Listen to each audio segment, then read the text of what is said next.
Alright, there you go. Yeah, 60 levels to go. Getting close. So I've unlocked this skin, which is the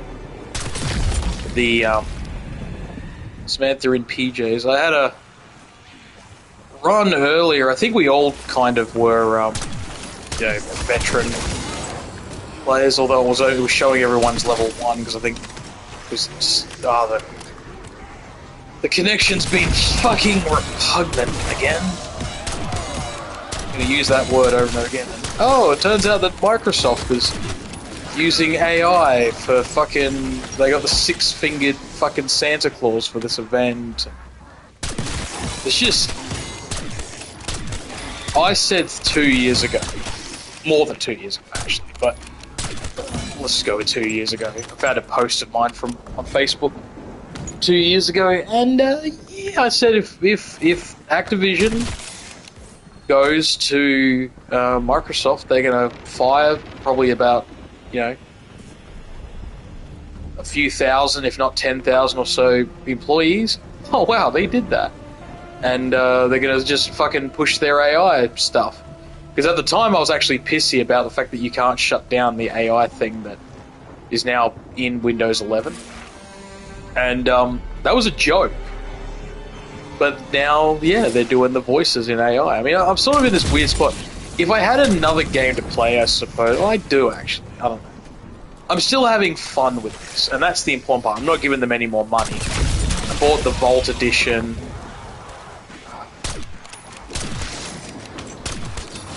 He's not going to show up, is he? Every time, one of my challenges is to use the energy mine with insta-death to kill a special zombies. And, yeah, it's, every time I get an insta-kill... Okay, not every single time, but yeah, it's like almost every time I get an insta-kill, it's one of the rounds where a fucking super... Did I say super? A mangler. I don't know why I said super. When a mangler shows up. So yeah, this... Look at that. 8, 5, 4, 3, 2, 1... Q mangler. Told you, there he is. You know what that is? It's fucking repugnant. It just pisses me off. I mean, it's not, it's all about timing and stuff. They are challenges, but it's just getting kind of annoying because it's almost like it does it on purpose.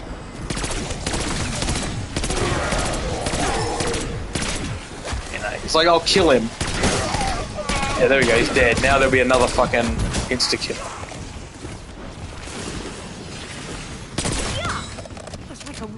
But yeah, connection's been rotten. But anyway, we had a few fun games.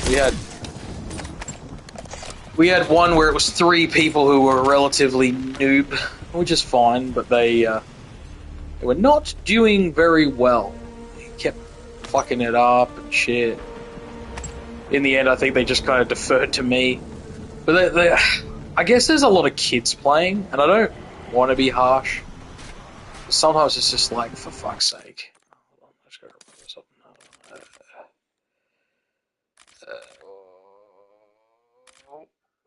Oh, where do I go? No, it's in here.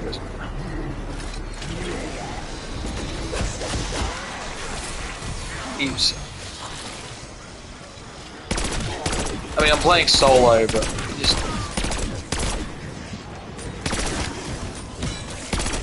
And they got this, I don't know if whoever's gonna watch this knows this. They have a system that detects swear words and bad shit, and it's really fucking miss. Like they said, I can't even say hit or miss, it's just miss. Like there was a guy the other day, a YouTuber the other day, who was like talking to someone, I can't remember who it was, but they got like a band, during a private chat, you know what I mean? It's like, this is just getting stupid. They always keep saying that AI will get better and whatever. It will, but...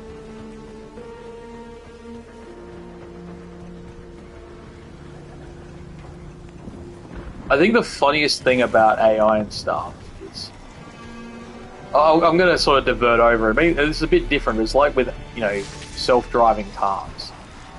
So often, one of the biggest problems that you have is if you don't know why you're building something. Like, it's almost like if you build something for evil, you fucking get it to work.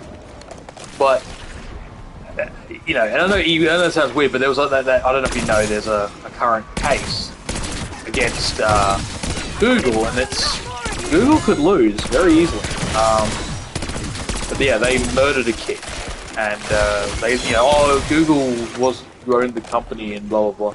But like, Google initially knew this AI program was a bit fucked. Then they sold it to kids, and then they're like, oh, you can look it up. There's people who don't have any fucking clue, who are like, oh, people down with progress, fucking boomers. And it's like, no, stop for a second. This is a program where, and this is, a lot of AI does this. AI has this system, and I did look it up. It's where it can ignore prompts. Like, I used to use AI chat stuff for a while just for fun, just to see what type of ridiculous shit.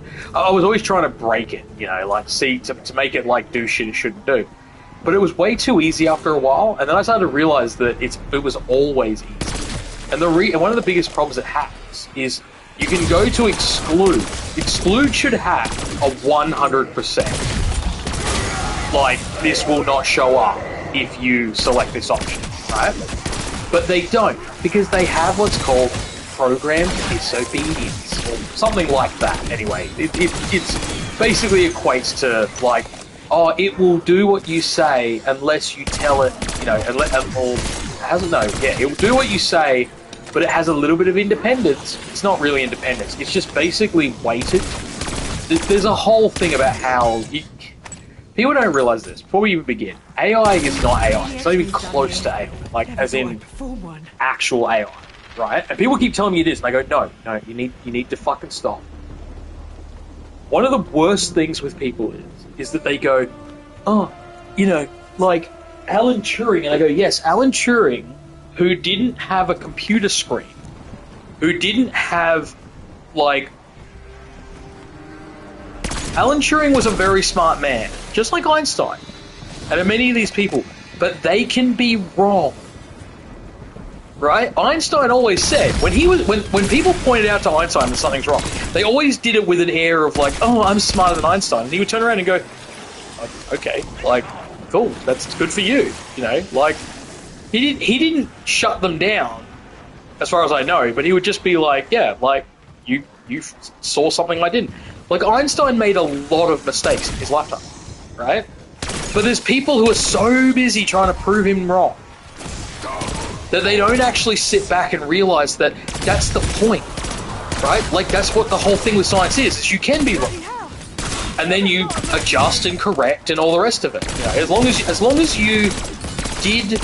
This is, like, here's the joke. Over half of the things that Einstein had said...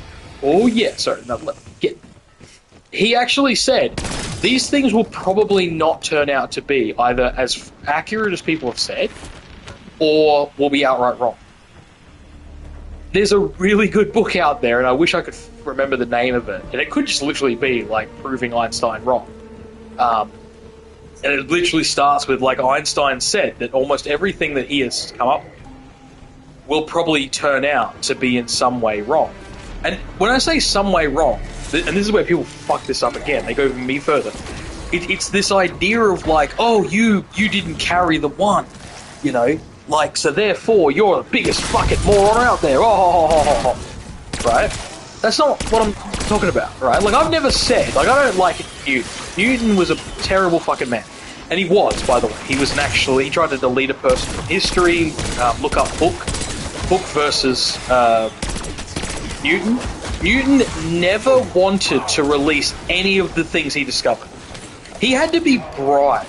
In fact, he had to be given the ability to delete a man who questioned him because he was that far up his own ass. He was a lazy fuck who only wanted the answers for himself. All these people who believe that Newton was there for mankind. Yeah, do 15 seconds of fucking research and you're like, oh, Newton was a fucking cunt. You know? Oh, but he did so much for science. Yeah. Sorry, I'm just repositioning. I can't get comfortable for a moment. Newton has made more problems for science than any other person in history. Okay? Because things like making certain things laws, the fact that there are people out there that are so fucking addicted to Newton that even today, when we know that multiple things that Newton proved actually have been not disproven, but are adjusted, right? Like, have you ever noticed how most of the time things are just what we call a theory? Now, before we go any further, I have to go even deeper into this. A theory is not, I have a theory. No. Right? See, I even hate the word educated guess. There's a thing that's called a guess, right? Now, if you have if you only have a tiny amount of data, you can have a guess, right? But your guess could be correct or wildly wrong, right?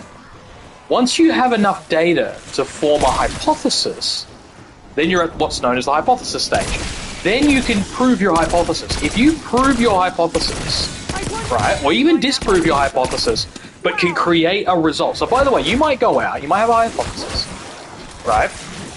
Again, a hypothesis is not a guess.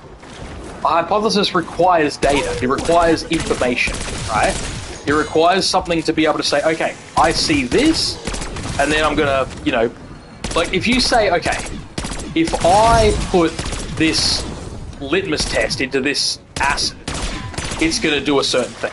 Right? Because I've noticed that litmus paper changes color when it goes into certain things, right? And then you go and you prove it, right? So you've already witnessed it. Like if you picked up a piece of paper and said, I think this piece of litmus paper is going to react in acid. And you're like, what's that based on? I don't know, I just looked at it. That's just a guess, right? If it turns out to be true, yay! By the way, I gotta reboot the rounds because they've still fucked up these jolly things. I'm almost done with them. Also, the connection's going fucking wood to shit. I'm done with it. And, yeah. So anyway, the point is that people think that a guess, a hypothesis, and a theory are all the same thing. The funniest one is when people say, a theory isn't proven, and I'm like, no, actually a theory is when it's been proven. Fuck me. But again, there's morons in the world who don't do any research and, you know, just start spouting shit. So I need 75. And then I can unlock the sniper rifle. The snipper rifle. Now, what weapon did I just have? I had that one. Which is at what? Okay, 3 levels to go. 3 levels for that one. And...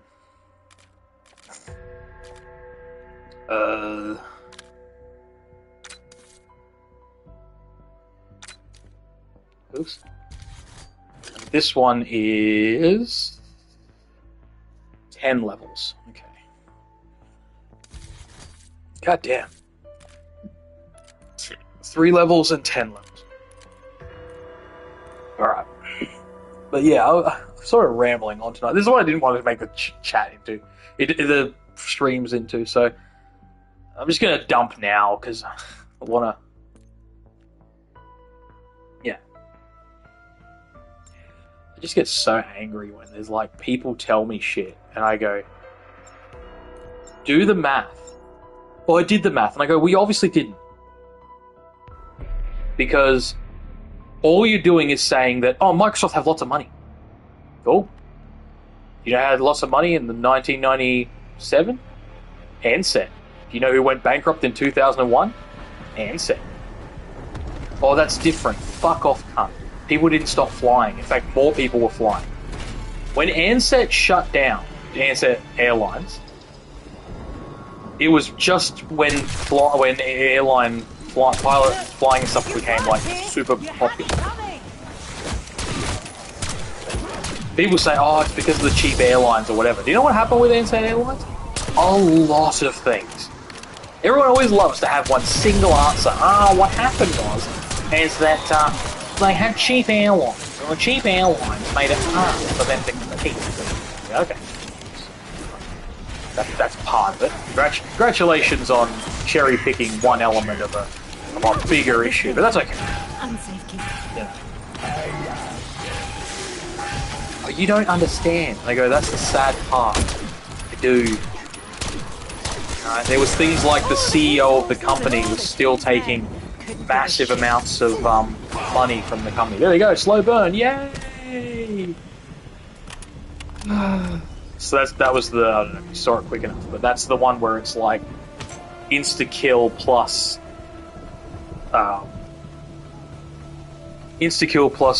energy mod plus special zombie. Yeah. But it is, you just sit there, you don't want to call people an idiot. I know that sounds harsh, saying like, well, why do you want to call them an idiot? I'm like, because they don't do any understanding. It's always like, one option. Like, there have been definitely, companies in the world that have sunk because of a single decision, right? I'm not saying that's not something that's happened. That's something that hasn't happened, right?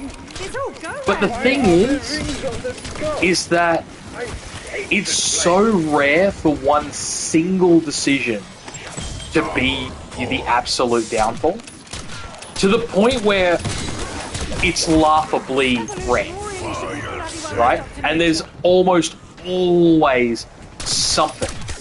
If you dig just a little bit beneath the surface, you'll find something else, right?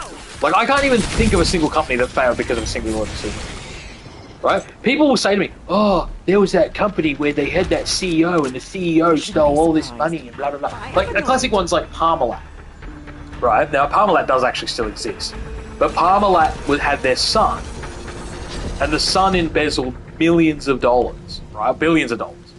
Yeah, not even millions, billions out of the company, right? Through shady deals, all sorts of stuff.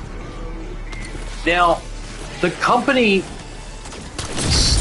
shrank. They used to own fucking FIFA football teams, I don't know what you call it, A-League, A1, whatever it is.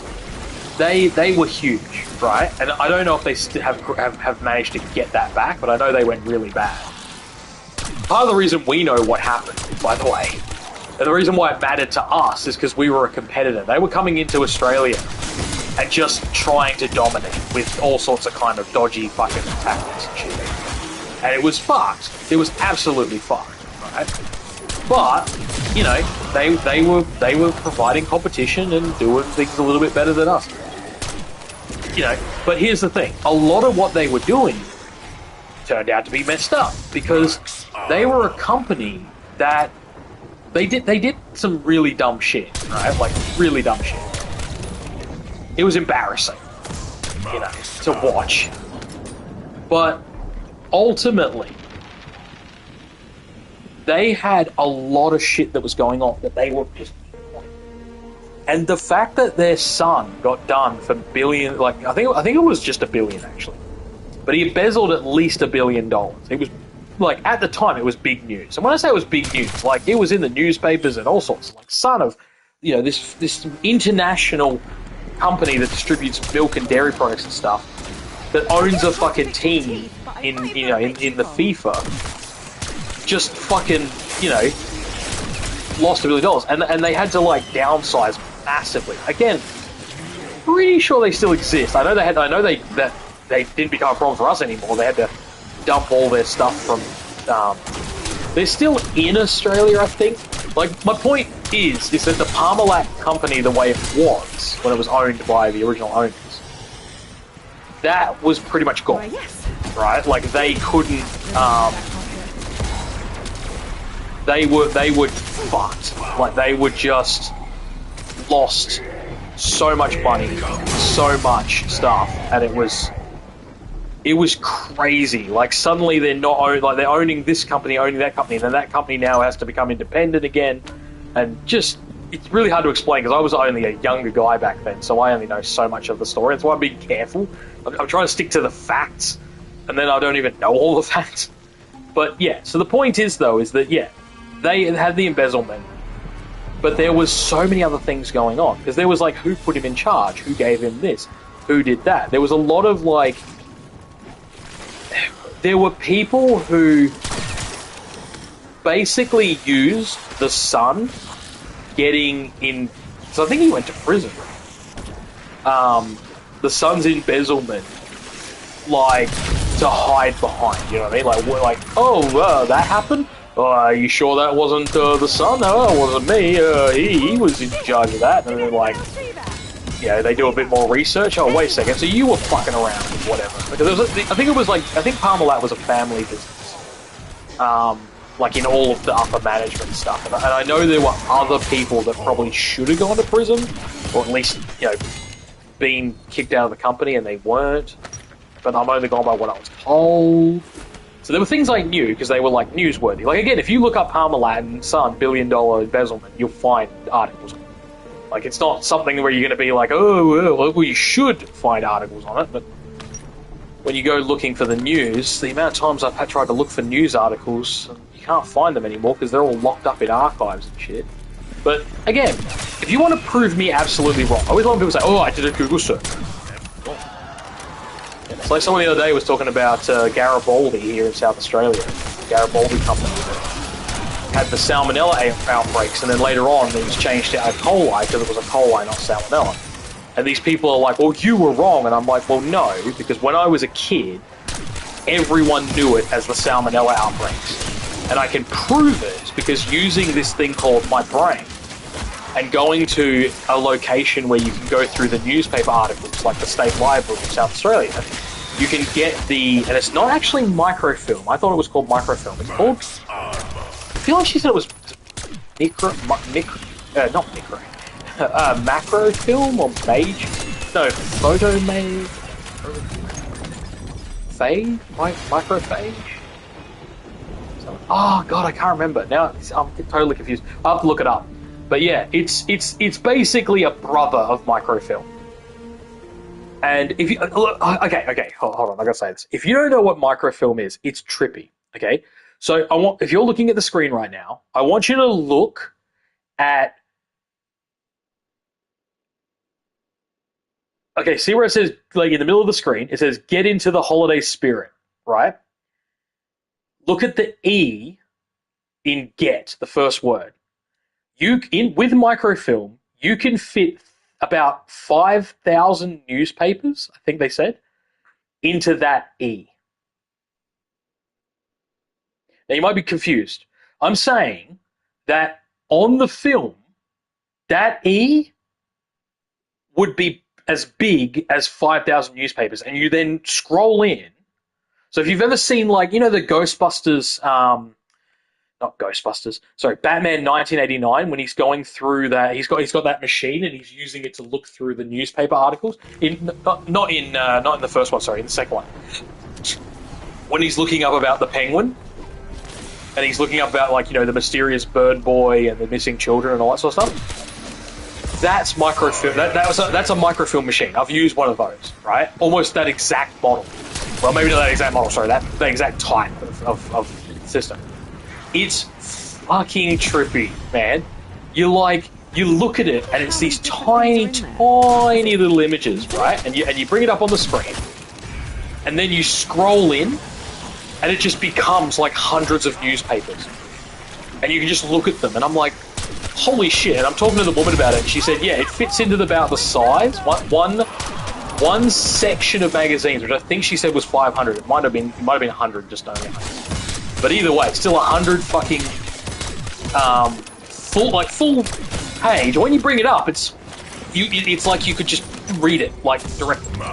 Like it's not like, oh, they're really bad quality or whatever. Because these are where they did explain to me how they do it at the time, but I kind of forgot because that was like, oh yeah, it would be on 20 years ago, 21 years ago, I think. It would have been 2003, I reckon I was the first time. And they explained to me. And the second time I went and looked, And I highly recommend doing it if you can. A lot of it now is like online and on computers and stuff, and it's just not the same.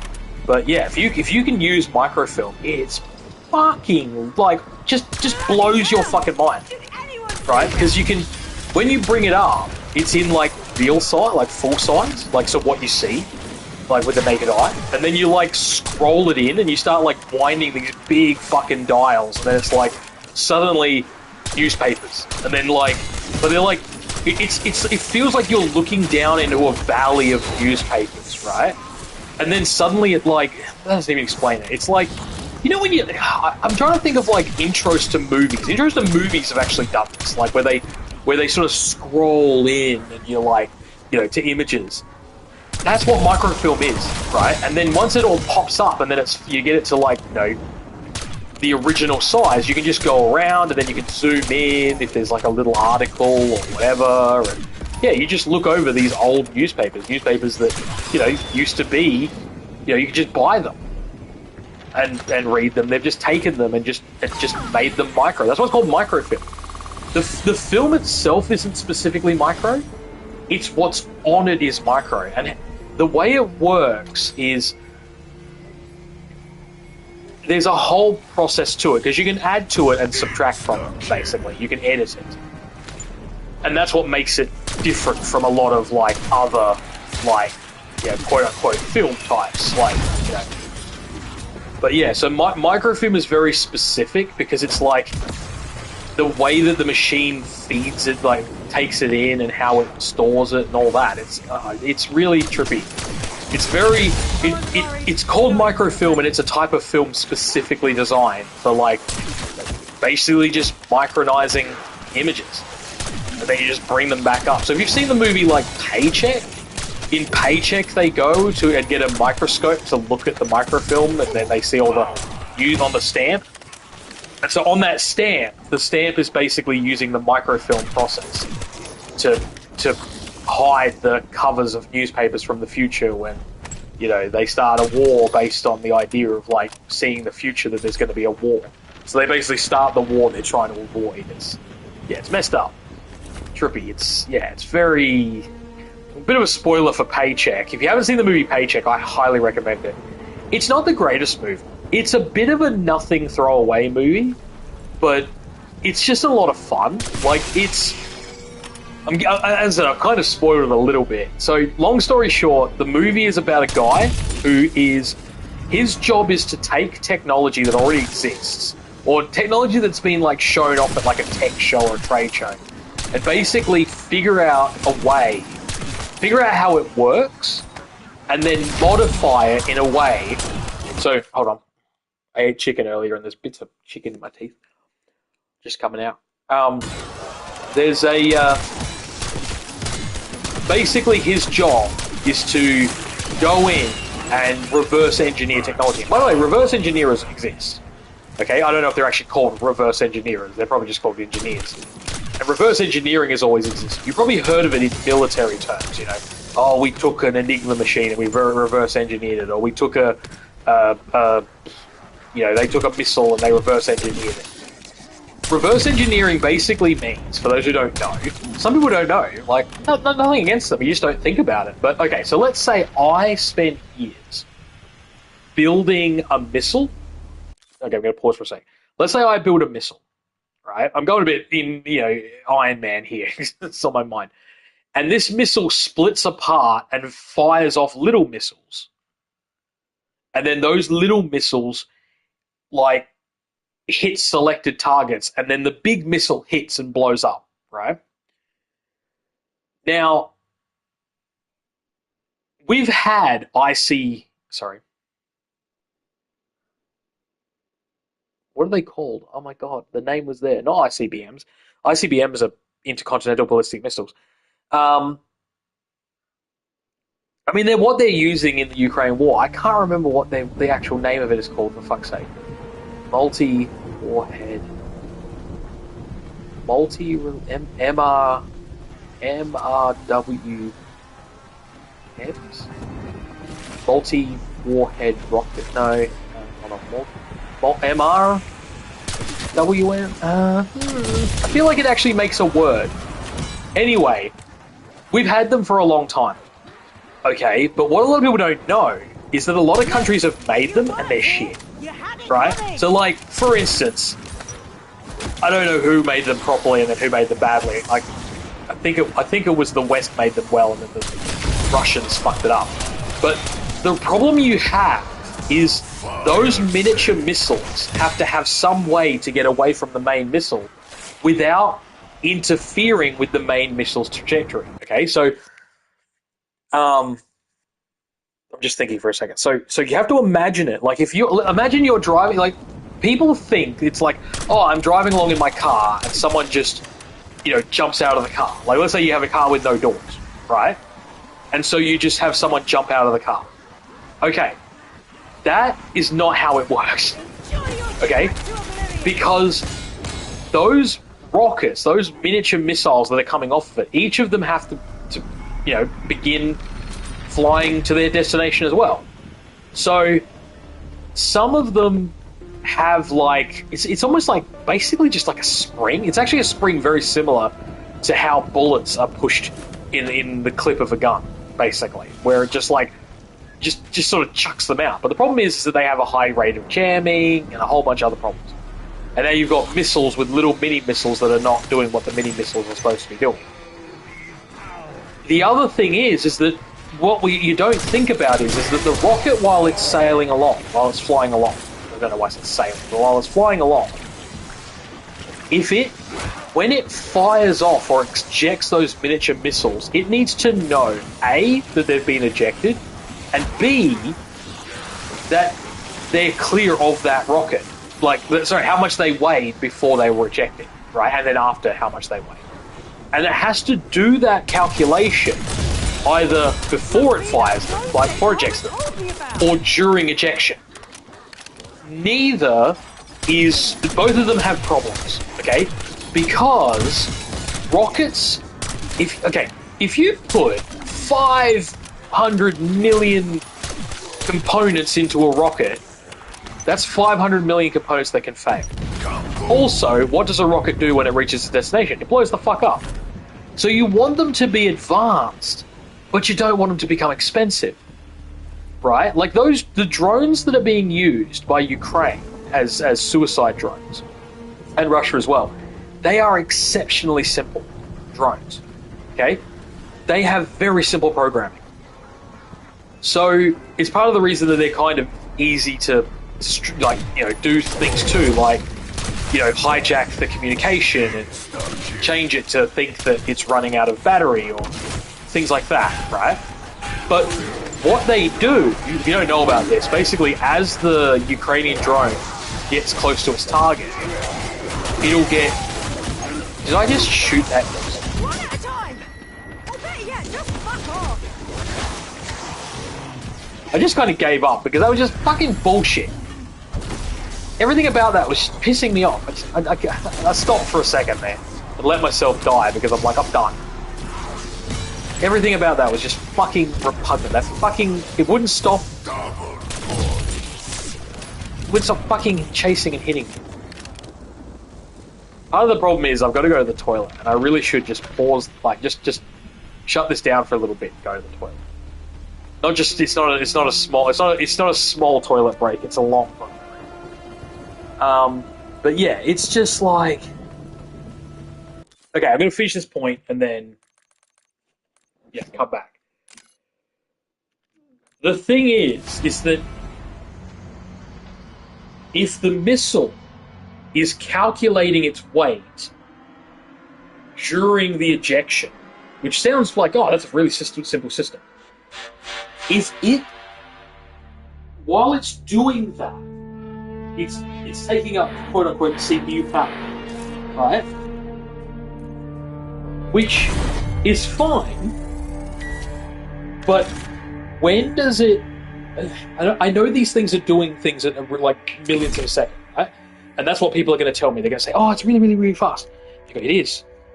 But it doesn't change the fact that we know that computers can get, can hang up, can get, can have problems. So it's not as simple as saying, oh, put more advanced computer in there. If you put too much advanced computer in there, the missile's going to cost too much.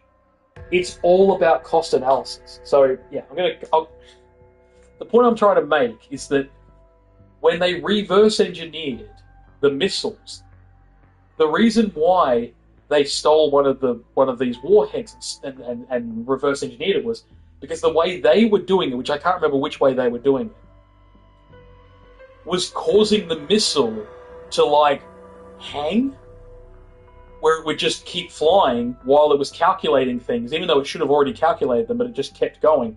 And then the missile would like recalibrate and go, oh shit, I'm supposed to be dropping down to 20,000 feet and getting ready to blow something up. And it would overshoot its target. So it was a whole thing, and it was interesting reading up on it, or watching a video. But yeah, it's...